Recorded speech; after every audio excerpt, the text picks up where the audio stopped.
Hi student, how are you? I hope you are safe and fine. I am Chavan sir.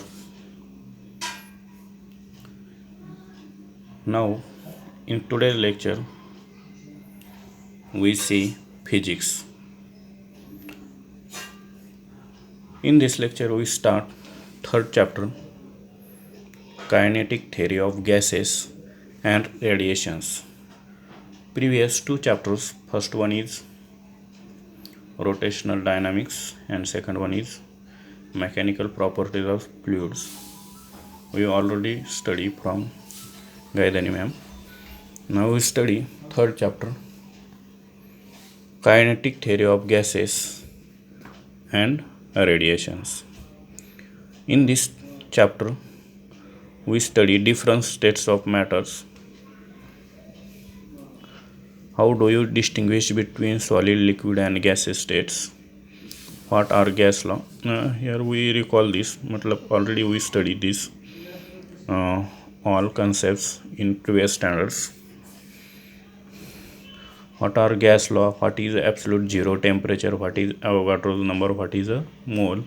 How do you get ideal gas equation from gas laws? How is ideal gas different from real gases? What is elastic collision of particles? What is Dalton law of partial pressures? So we in these topics we also study some concept in previous standard. In this chapter we also study these all concepts in details. So let's start with the introduction. You have been introduced to the three common states of matters. म्हणजे already आपण पदार्थाच्या तीन अवस्था पाहिलेल्या. You already study three states of matters. First one is solid, second is liquid and third is gas. And we also already study three law of gases. First one is Boyle's law, second is Charles law and third is Gay-Lussac's law. These three laws already you study in previous standard. Now in this chapter we study ideal gas equation can be obtained from these three laws. Here given some concepts. The volume V of gas is inversely proportional to the pressure P. म्हणजे तुम्हाला माहितीच आहे की जर pressure volume वाढलं, pressure आणि volume यांचं inverse proportional असतं. म्हणजे या ठिकाणी एक वाढला दुसरा कमी होत असेल, दुसरा वाढला तर पहिला कमी होत असेल तर त्याला इन्व्हर्स ऑफ प्रोपोर्शनॅलिटी असं आपण म्हणतो. म्हणजे व्हॉल्यूम वाढलं तर प्रेशर कमी होतं आणि प्रेशर वाढलं म्हणजे थोडक्यात गॅसचं व्हॉल्यूम जे त्याच्यावरती म्हणजे प्रेशरनुसार व्हॉल्यूम आणि व्हॉल्यूमनुसार प्रेशर एकमेकांना इन्व्हर्सली प्रोपोर्शनल असतं. ते कसं तर तुम्ही पाहिलेलेच आता इथं पहा, टेम्परेचर बिंग हेल्ड कॉन्स्टंट असं दिलेलं.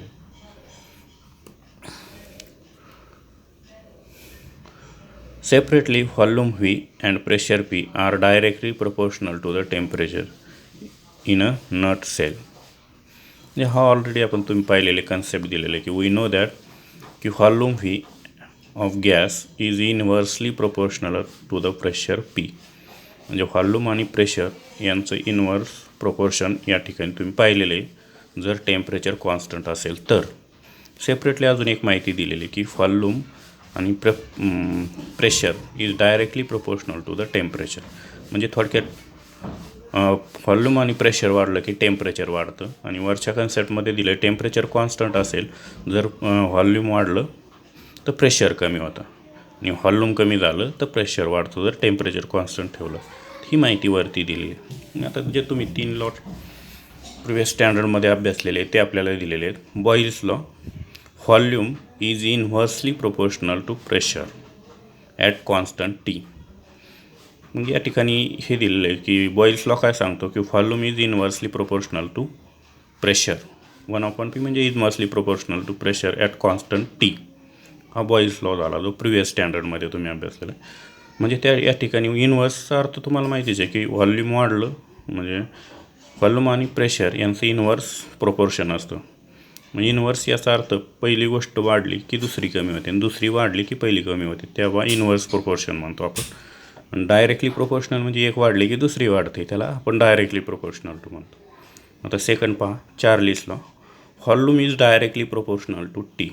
T means temperature at constant V. म्हणजे प्रेशर जर कॉन्स्टंट ठेवला आपण तर volume is directly proportional to temperature. म्हणजे व्हॉल्यूम आणि टेम्परेचर हे सेम प्रमाणात असतं. म्हणजे व्हॉल्यूम वाढलं की टेम्परेचर वाढणार, व्हॉल्यूम कमी झालं की टेम्परेचर कमी होणार. त्यामुळे तिथं डायरेक्टली प्रोपोर्शनल म्हणतो आपण. नंतर Gay-Lussac law. At constant V means volume, P is directly proportional to T. हे 3 लॉज तुम्ही प्रिव्हियस स्टँडर्डमध्ये अभ्यासलेले. त्यांचाच वापर करून आता आपल्याला पुढचे कन्सेप्ट पाहिजे. पुढं काय दिलं, all 3 laws apply to fix mass M of enclose gas. की या ठिकाणी गॅस जर बंद असेल एखाद्या जागेमध्ये केलेलं किंवा एखाद्या सिलेंडरमध्ये गॅस बंद असेल आणि त्याच्यावरती आपण जर हे 3 लॉ अप्लाय केले आणि त्या 3 लॉचं जर कंबायनिंग केलं, combining the 3 laws into a single relation for fix mass of gas yields ideal gas equation.